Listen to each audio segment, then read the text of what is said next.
নমস্কার বন্ধুরা, আমি আজকে আরেকটা নতুন রেসিপি করছি, হরিয়ালি চিকেন।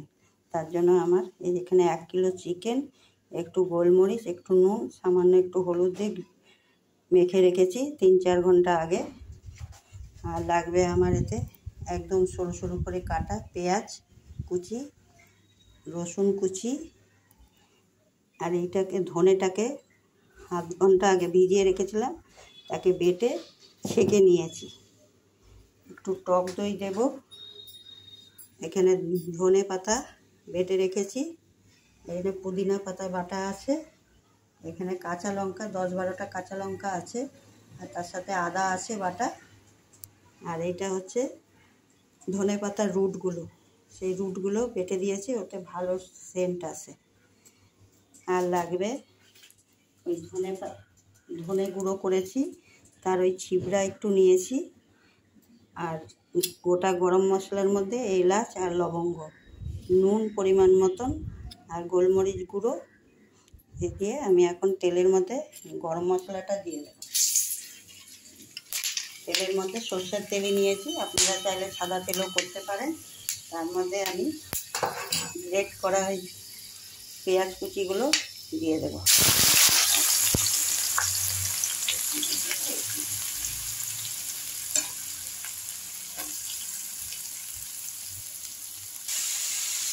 পেঁয়াজটা দিয়ে দিলাম, এর মধ্যে একটু নুন দিয়ে দিই, তাড়াতাড়ি পেঁয়াজগুলো মজে যাবে। তার সাথে আমি রসুন কুচোটাও দিয়ে দিই। এগুলোকে একটু ভাজা হয়ে নিই, তারপরে সব দিচ্ছি। এরকম পেঁয়াজটা ভাজাই হয়ে গেছে, এর মধ্যে কাঁচা লঙ্কাটা আর আমি আদাটা এটা দিয়ে দিচ্ছি পেস্টটা।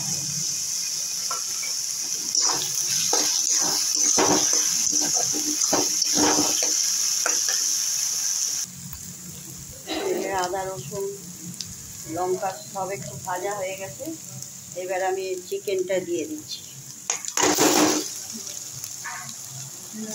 চিকেনটা দিয়ে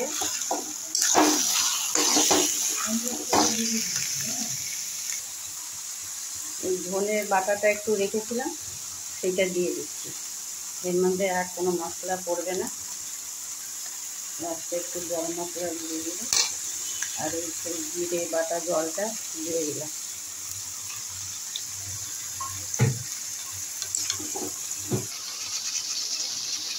ধনে পাতার রুটটা বেটে রেখেছিলাম, সেইগুলো দিয়ে দিলাম এর মধ্যে।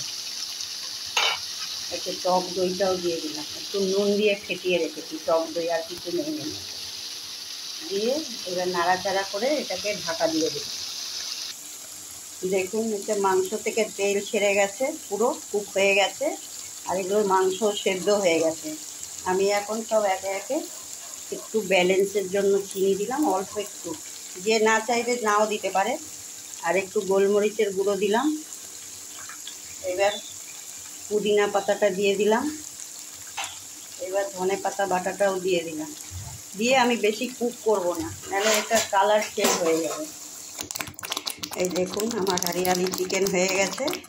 আমি এবার গামলাতে ঢালি, তারপরে আবার একটু দেখাবো।